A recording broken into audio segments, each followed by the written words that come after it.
Well, several months ago, we introduced you to Fran Cirbo, and you may remember her story. At 81 years young, Fran wrote her first book, Working the Land, Building a Life. She did. Well, much has happened since then, more than Fran really could have ever imagined. Most recently, she spoke at the Aurora History Museum's Brown Bag Luncheon and was presented an award.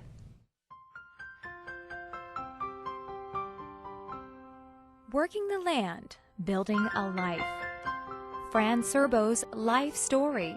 A couple of years ago, Fran sat down and decided to write about growing up on the eastern plains of Colorado, something she wanted to do for herself and for her family. But that quickly changed. You know, originally the idea was not to write a book.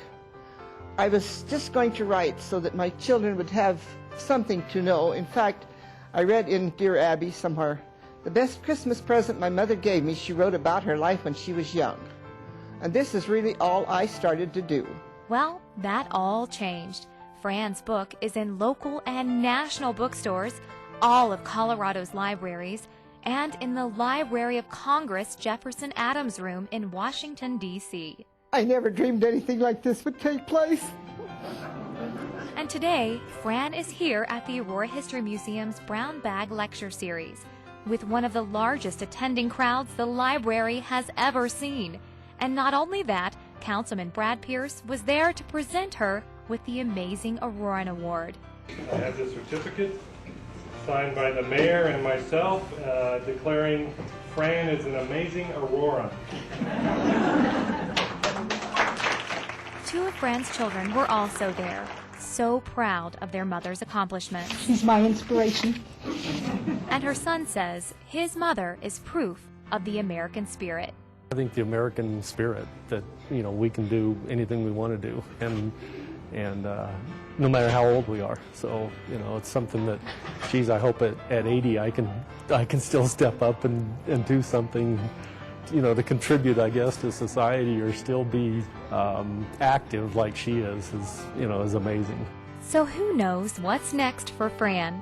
It's looking like the sky is the limit, because it's definitely not the end. Some of them said it reads like a documentary, and someone said it needs to be on TV, which I never got there, but the rate this is going, who knows? If you're interested in reading Fran Cirbo's Working the Land, Building a Life book, you can purchase it at your local bookstore or online at Amazon.com. Also, be sure to check out Fran's website at francirbo.com. Well, Fran will continue to promote her book, but she is busy doing several other things as well. She is currently in the process of putting together a textbook for elementary-aged children that will talk about farming and teaching kids how their food gets to their table. Which is great. I love what her son had to say, that you can do anything you want no matter what your age is. And absolutely, and I think she learned to type at like 50 or something, or maybe even, no, she got her GED at 50, okay. And then when she was doing the book, she learned to type, so when she was in her 80s. She really is an inspiration. Yeah, we're glad to have her here in Aurora. Yeah. Terrific.